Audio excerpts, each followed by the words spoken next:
Ini tuh biasa aku deg-degan sih Wak, ketemu orang yang panutanku nih. Kan ada satu sesi juga bicara tentang people leave their boss gitu. Iya. Kenapa sehari sebenarnya gitu, bahkan McKinsey bilang sebenarnya nomor satu itu karir loh yang membuat orang pergi gitu ya. Semakin kesininya aku punya berekspektasi tinggi bahwa kenapa sih ternyata seorang leader tuh gak gini ya. Harusnya leader tuh gini, kenapa kamu gak seperti ini? Ya, kadang-kadang kan kita nggak ketemu yang ideal di tempat manapun tuh nggak ada yang ideal. Pegawai itu kan ada kategori mau dan mampu. Ya. Tapi sebenarnya sangat challenging banget itu ketika kita dihadapi dengan orang yang dia mampu tapi dia nggak mau.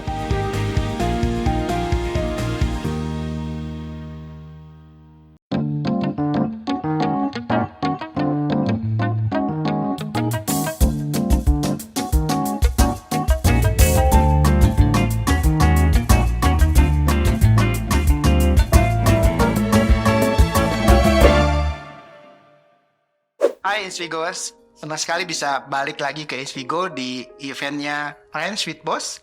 Setelah kita punya 12 episode FWB, kemudian ada 4 kali Inspi Talk, dan juga ada 1 kali live, FWB Live. Nah, akhirnya kita bisa hadir di sini. Senang banget saya bisa ada di event Inspi Day, Friends with Boss. Kita buka dengan pantun dulu, berakit-rakit ke hulu, berenang-renang ke tepian. Kita bakalan ngobrol aja dulu, biar semua nggak pada kesepian. Nah, di Inspired ini saya bakal ngobrol bareng salah satu pemenang Inspired, yaitu Mbak Taryani, mengenai human resources, career development, dan hal-hal yang berhubungan dengan relationship in the office. Oke, Tari, Assalamualaikum. Waalaikumsalam, Pak. Senang banget ya bisa akhirnya ya Iya. ketemu di Inspired. Mungkin biar Inspigor sudah pada tahu, Tari boleh kenalin diri dulu deh nih gitu. Saya juga biar tahu juga nih Siap, dia siap. siapa, di mana gitu. Oke Pak, ini itu biasa aku deg-degan sih Pak, karena aku merasa bahwa ini kesempatan yang luar biasa ketemu orang yang panutanku nih. Panutan banget nih Bapak Dudi. Nah, mungkin saya sedikit memperkenalkan diri ya Pak ya. Saya tuh tempat tinggalnya di Bangka, khususnya di Pangkal Pinang. Jadi saya terbang khusus menemui Bapak. Luar biasa. Saya datang hari ini dan ini mungkin pertama kali aku meninggalkan pekerjaan karena alasannya untuk mentoring langsung datang ke Jakarta ya Bang. Biasanya aku harus cuti, tapi ini aku merasa bahwa oke, saya harus meluangkan karena ini kesempatan yang sangat luar biasa sih. Dan saya sendiri di Pangkal Pinang, saya penempatan saya tugas di PT Timah sih Pak. Kebetulan saya juga backgroundnya di HR juga. Sebenarnya secara background pendidikan saya kotik Pak, tapi secara passion saya emang sukanya di HR. Ya, sip. Tapi ini kesini dikasih izin kan sama bos kan? Udah friends bos gitu ya? Kebetulan Pak bos aku juga ikut aku ke Jakarta. Oh, pas. Ya itu pas ya. Kita sambil makan aja. Oke, Yuk, boleh. sambil makan. Ya, kalau mau nanya-nanya, mau apa kita sambil ngobrol gitu ya, tadi ya. Kayaknya banyak sih Pak pertanyaannya Pak. Banyak ya. boleh. Kita sambil asik aja santai ngobrol gitu. Tapi kalau aku punya banyak nanya nggak apa-apa ya Pak ya.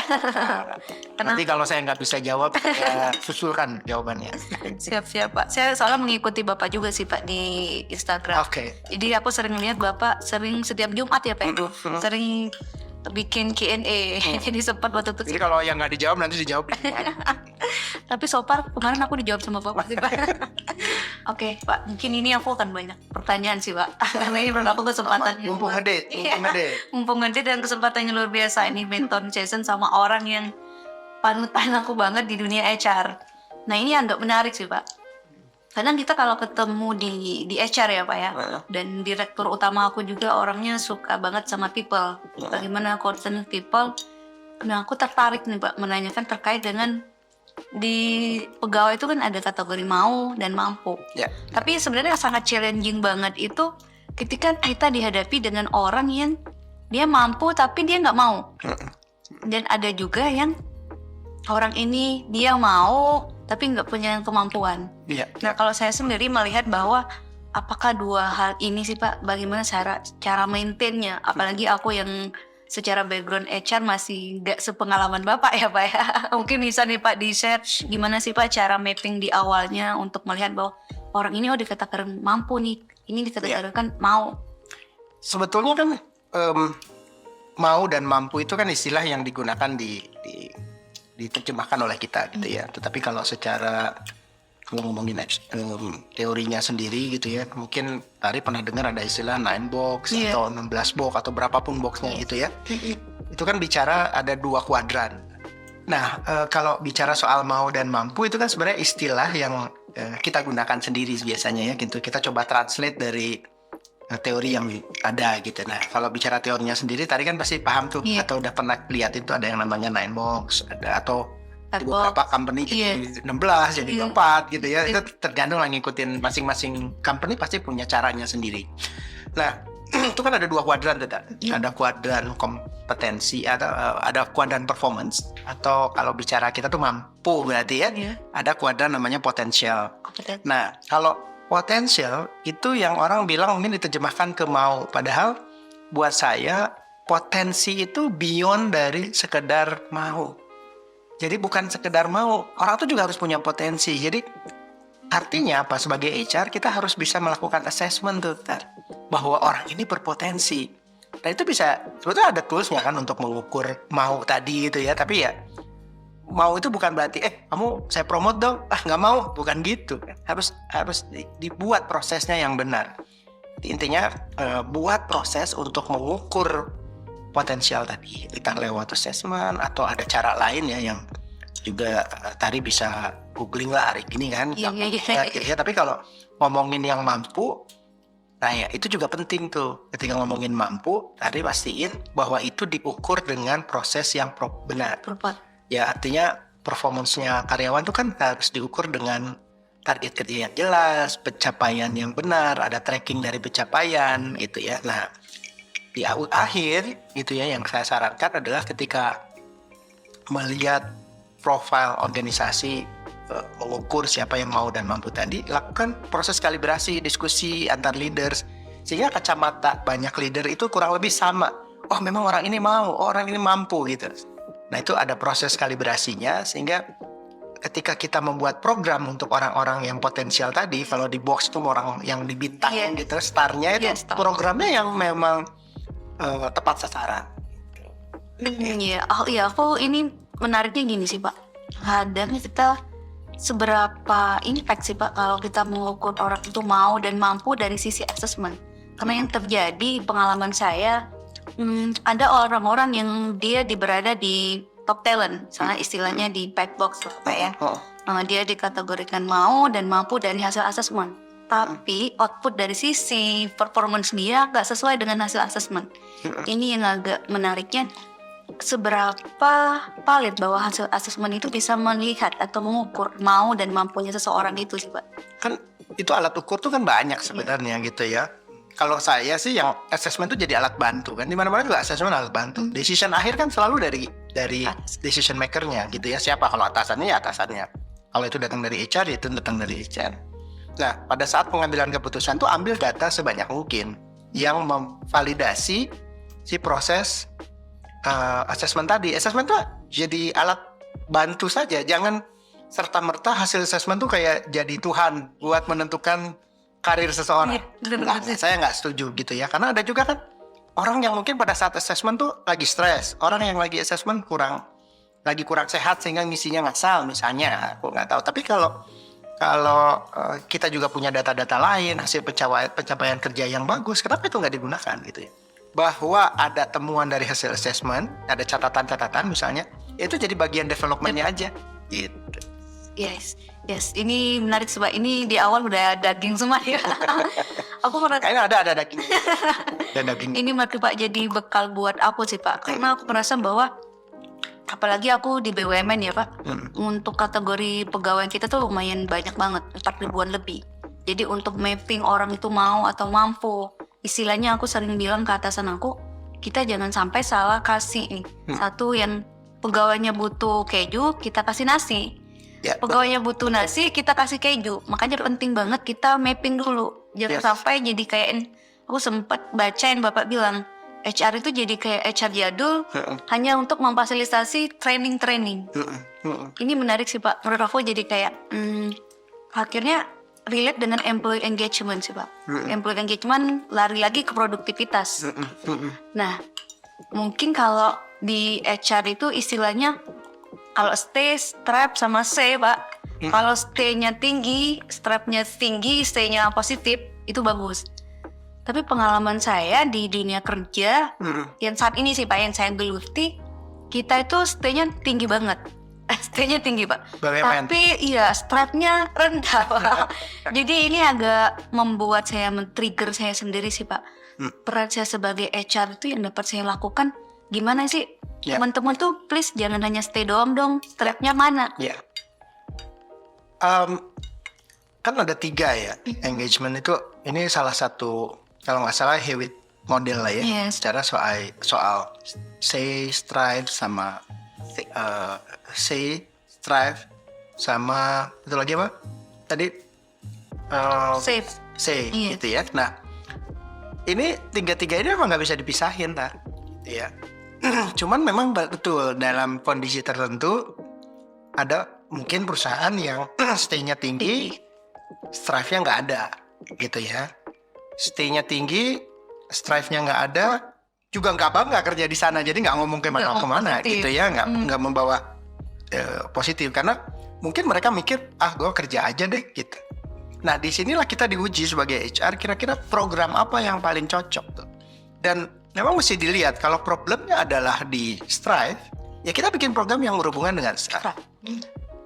Kalau stay-nya mungkin pada case-nya Tari ya BUMN kan memang rata-rata stay-nya tinggi ya. Iya, Gitu. Teman-teman di BUMN kan istilahnya karirnya di sana, mulai dari karir sampai pensiun tuh di tempat yang sama. Kalau berkaca kepada beberapa teman-teman yang ada di BUMN gitu, jarang sekali dari BUMN keluar gitu ya, jarang gitu. Nah, Jarang sekali Pak. oleh karena itu kan stay-nya tuh udah jadi kekuatan dan itu dijadiin kekuatan aja.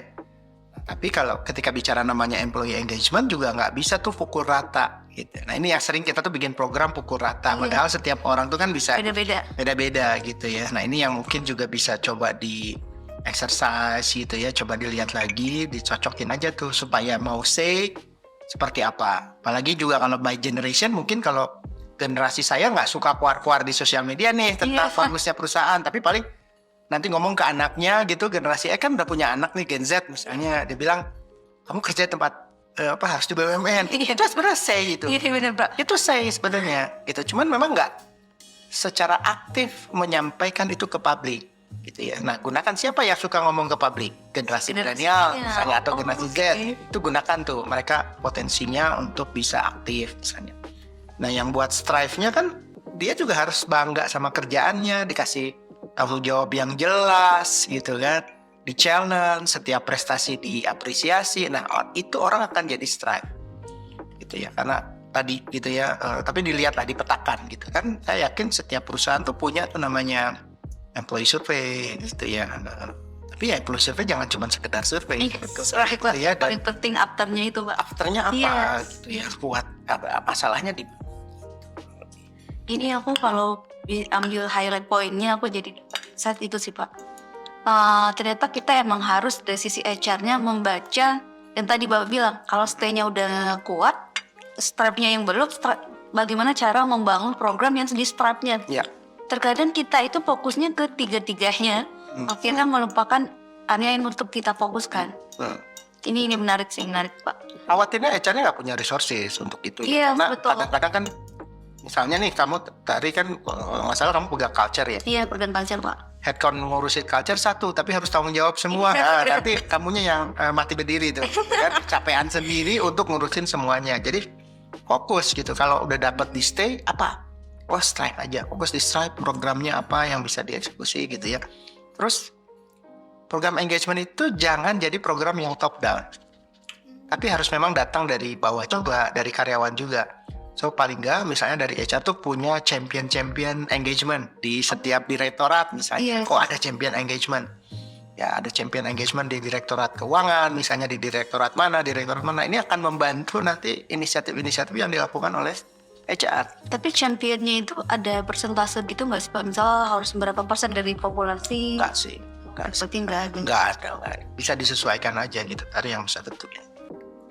Jadi berat sih Pak, aku jadi pengen cepet balik ke kantor terus langsung eksekusi.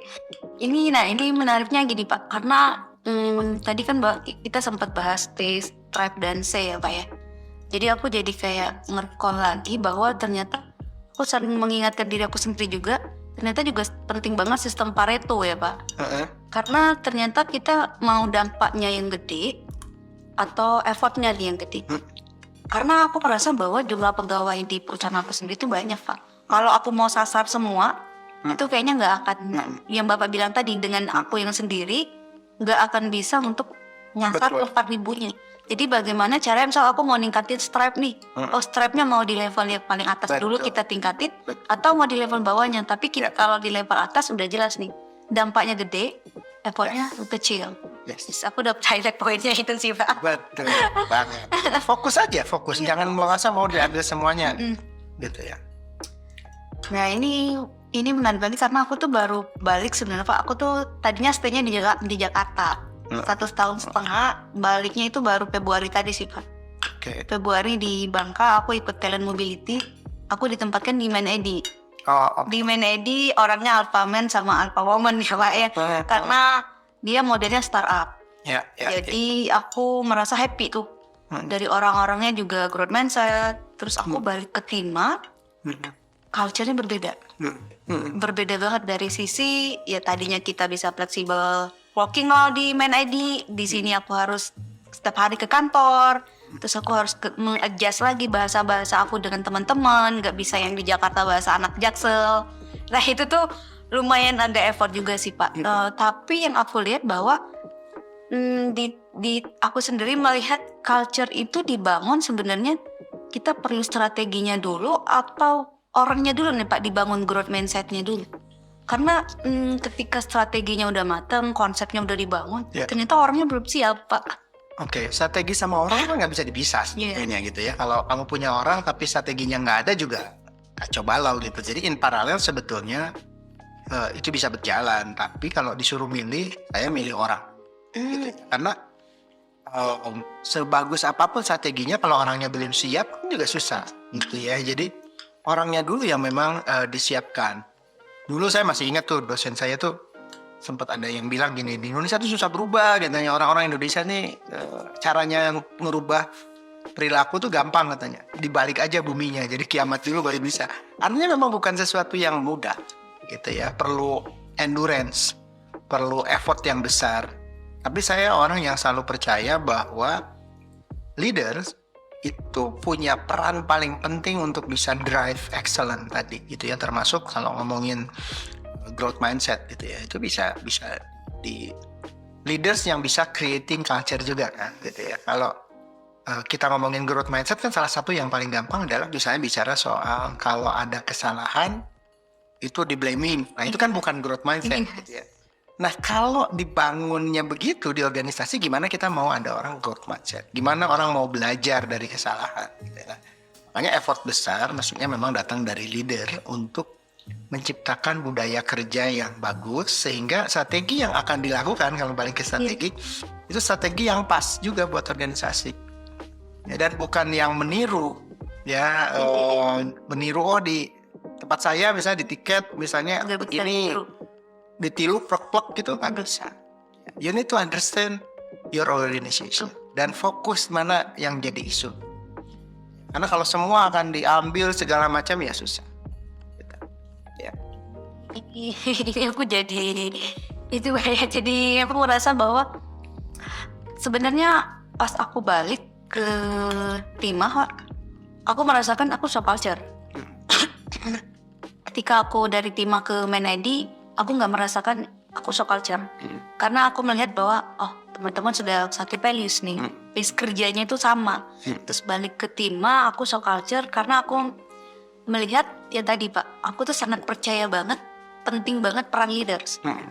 Makanya aku pada saat dengar Friend with Boss itu, aku sangat happy banget. Karena itu relate banget, tapi sebenarnya akhirnya aku dapat evaluasi juga sih Pak dari atasan aku bahwa ternyata dengan aku banyak belajar terkait leadership, terus di lingkungan kerja aku tidak menemukan seorang leaders yang menurut aku sebagai mentor maupun sebagai coach aku, bahkan untuk sponsorship aku pun aku nggak menemukan itu.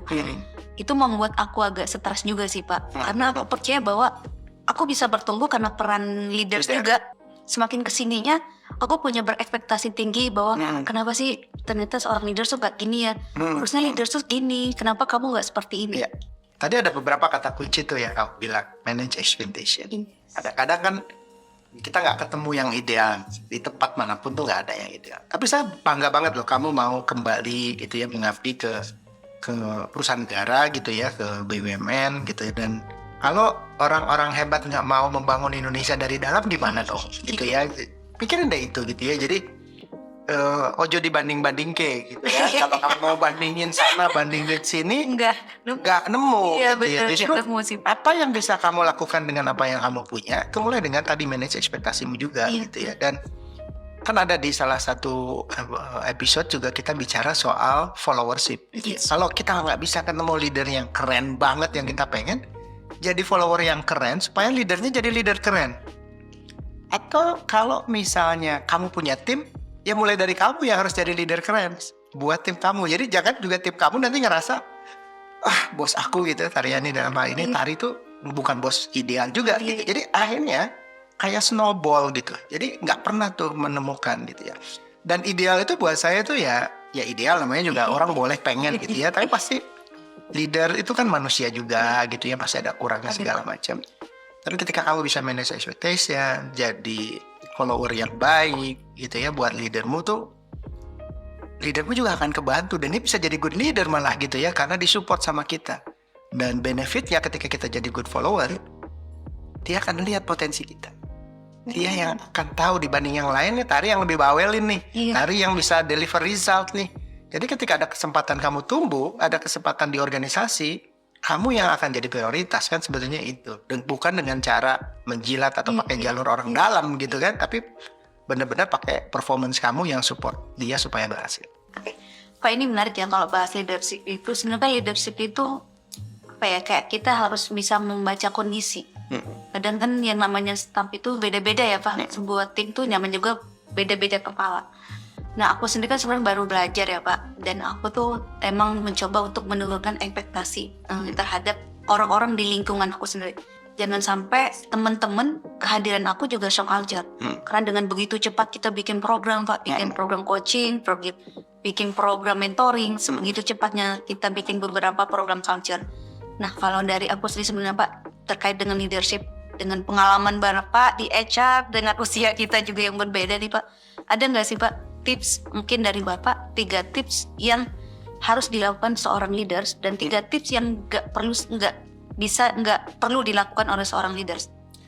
Kalau selalu saya mulai dengan ini, kalau yang paling penting dilakukan leader, kemampuan mendengarkan. Leader itu harus mau mendengar. Tadi Emma udah cerita tentang kamu menerima feedback. Itu kan bagian dari proses mendengarkan gitu ya, feedback itu. Bukan hanya mendengar ya tadi, mendengarkan. Kalau mendengar tuh masuk telinga kanan, keluar telinga kanan lagi tuh. Mendengarkan tuh beyond dari itu. Ada empathy, ada follow up, ada action yang dilakukan setelah proses diskusinya. Meluangkan waktu, itu bagian dari mendengarkan. Jadi make yourself visible, itu bagian, kalau saya menilainya adalah bagian dari mendengarkan. Jadi make your time for your team. Itu penting gitu ya. Mendengarkan satu, make your time nomor 2 mungkin ya. Jadi ketika bicara yang harus dilakukan adalah make your time. Yang ketiga, mau menerima dan memberikan feedback. Termasuk dalam hal ini adalah menerima, memberikan tuh termasuk juga ngasih kejelasan. Lu tuh harus ngerjain apa. Jadi jangan bikin tim ini juga bingung. Oke. Gitu ya, jangan bikin tim kita jadi bingung. Jadi kasih direction yang jelas. Karena kadang kebingungan tim itu muncul karena nggak tahu harus ngapain gitu. Karena nggak bisa harus ngapain. Terus yang jangan dilakukan nebak-nebak. Cenayang Pak ya? Ya, jadi cenayang. Iya. Leader tuh nggak boleh jadi cenayang. You need to ask. You need to talk to your team. Ini menarik. Itu yang kamu lakukan tadi, misalnya nanya, what is your problem? Gitu. Oh ternyata kamu harus mundur satu langkah. Buat maju sebenarnya lompatannya bisa 3 langkah setelah itu. Gitu. Jadi hidup itu kan berjalan kalau aku ya, bukan berlari. Ngapain? Bukan adu cepet kok. Ya. Kadang-kadang mungkin karena Tari terbiasa gitu ya, jadi pengennya semua cepet, terus ada keinginan kayak copy paste. Tari begini, anakmu juga harus begini. Padahal potensinya mungkin berbeda, kemampuannya berbeda. mungkin dia bisa lompatnya 2-2 kalau tari satu tapi cepat, misalnya 1-1-1-1 tapi cepat. Nah ini juga harus bisa dipahamin ya. Ketika kamu memahami tim lebih baik, itu ada di episode terakhir tuh tentang bangun effectiveness tuh dia sama Mbak Kesia sama Mbak Elsa tuh gitu. Kita ngomongin tentang understanding your team gitu ya. Jadi jangan nebak-nebak, tapi gitu. Kedua yang jangan gitu ya, yang jangan juga dilakukan seorang leader adalah lebih ke micromanaging tuh buat aku tuh bukan sesuatu yang positif lah, Yes. gitu ya. Mungkin kalau kita ketemu anak buah yang memang perlu itu ya nggak apa-apa gitu ya. Tapi when you understand your team gitu ya, dan kita punya tim yang punya potensi, terus kamu harus micromanaging your team, itu bisa juga bisa jadi kendala gitu ya untuk kemajuan si tim. Tim akan jadi sangat tergantung sama kita. Ya itu sebenarnya jadi berbahaya di satu sisi. Ketika kita nggak ada, bukannya legacy yang kita bangun, tapi malah sebaliknya gitu ya. Jadi yang orang tuh ingatnya karena ada kita jadi bagus. Ketika kita nggak ada malah jadi hancur lagi gitu. So ngapain kita ada di sana gitu ya. Terus yang terakhir adalah minimize jangan sampai kita tuh bangun blaming culture lah gitu ya. Istilahnya atasan tuh harus punya tanggung jawab lah gitu ya terhadap apa yang terjadi gitu ya. Nggak usah main silat, nyalahin sana nyalahin sini.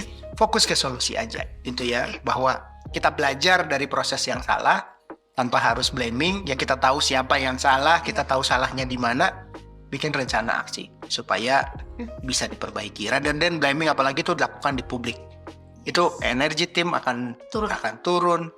Orang lain pun yang melihat kita, menilai kita, oh mungkin peers kita, mungkin atasan kita, oh tipikal tari kayak gini.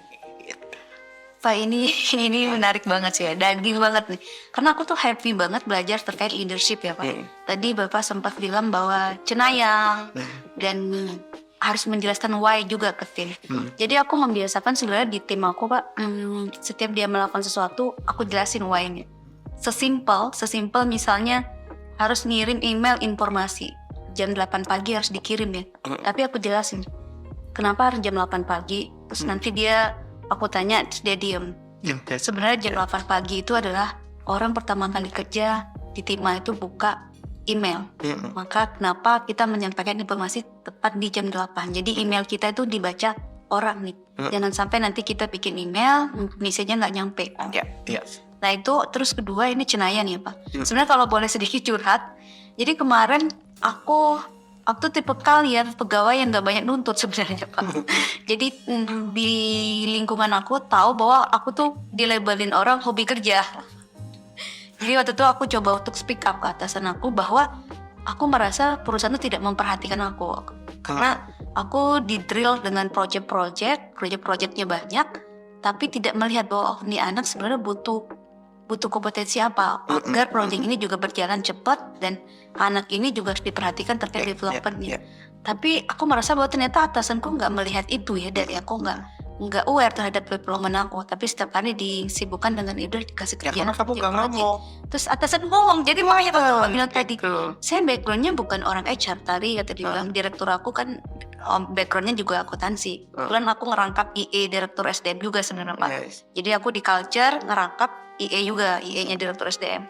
Terus atasanku satu bilang bahwa saya bukan cenayang, gak bisa cenayang kayak yang kamu pikirkan. Dan aku bukan orang HR. Dan jadi aku relate banget yang Bapak bilang tadi sih.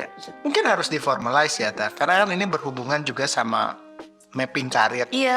Kan sering kan ada satu sesi juga bicara tentang people leave their boss gitu. Lantas seri sebenarnya gitu, bahkan McKinsey bilang sebenarnya nomor satu itu karir loh yang membuat orang pergi gitu ya.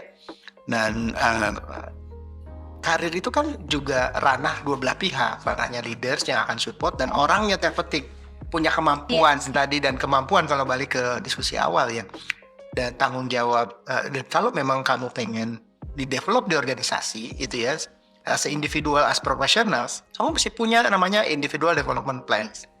Ya, itu mesti ditulis kalau perlu, disampaikan gitu ya. Jadi karena nggak bisa nebak-nebak. Jadi mana kita tahu. Saya juga kalau tim saya misalnya nggak punya plan gitu, saya mau develop apa gitu. So mereka, dan kan development tuh tanggung jawab terbesar, tanggung jawabnya siapa? Bukan atasan, tanggung jawab individunya. Atasan tuh ngasih ruang untuk dia bisa tumbuh secara profesional sebagai profesional.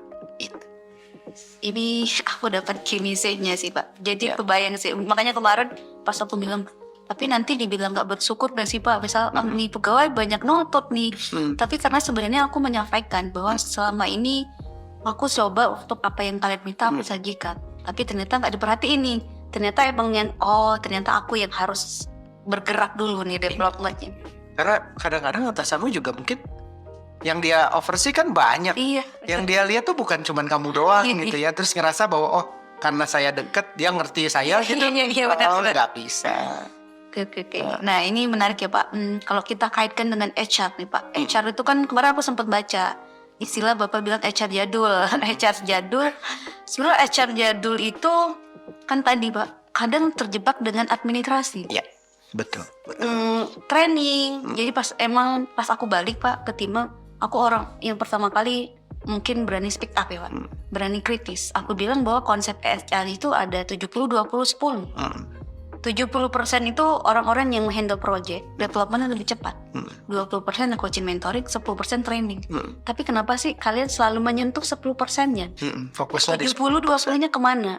Seakan-akan kalian mengagung-agungkan 10%-nya. Itu aku memberanikan diri untuk pick up hal seperti itu sih Pak. Ya. Jadi menurut Bapak sendiri sebenarnya HR jadul dengan HR kekinian tuh seperti apa sih Pak? sebenarnya HR ya HR lah ya. Iya. Semuanya ngurusin orang. Cuman kalau ngelihat berkaca ke sebenarnya jadul juga nggak ada juga yang masih melakukan itu sampai hari banyak, ini. Pak, Jadi banyak. bukan jadulnya tapi konsep yang dikembangkan itu nggak relevan atau tidak mau mengikuti apa yang sedang berkembang saat ini gitu ya. Dan nggak salah juga sebetulnya karena kan tetap aja kita juga melakukan administrasi sebagai HR gitu ya. Bukan berarti nggak boleh gitu ya.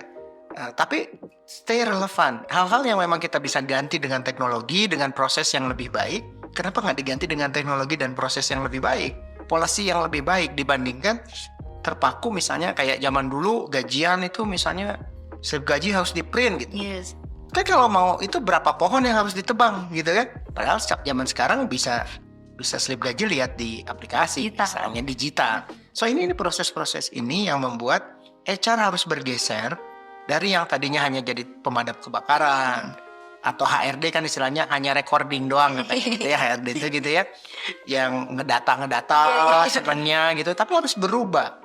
Ya, dia harus paham teknologi, dia harus bisa melakukan analytics gitu ya, makanya kemudian muncul istilah people analytics, data analysis. Nah, ini kan HR juga bisa tetap stay relevan gitu ya dengan perkembangan teknologi yang ada dan tetap humility-nya kebangun gitu ya. Toh we touch their employee heart sebetulnya dengan memberikan employee experience yang lebih baik gitu ya. Nanti kita ngobrol lagi mungkin di sesi lain ngomongin tentang employee experience. Iya Nih, sih. employee experience ini kan Panjang ya. makhluk yang besar gitu ya, makhluk yang besar yang nggak ada ujungnya gitu ya, yang bisa kalau kita komit melakukan end to end di HR, kita bisa jadi menciptakan tempat kerja yang baik buat karyawan.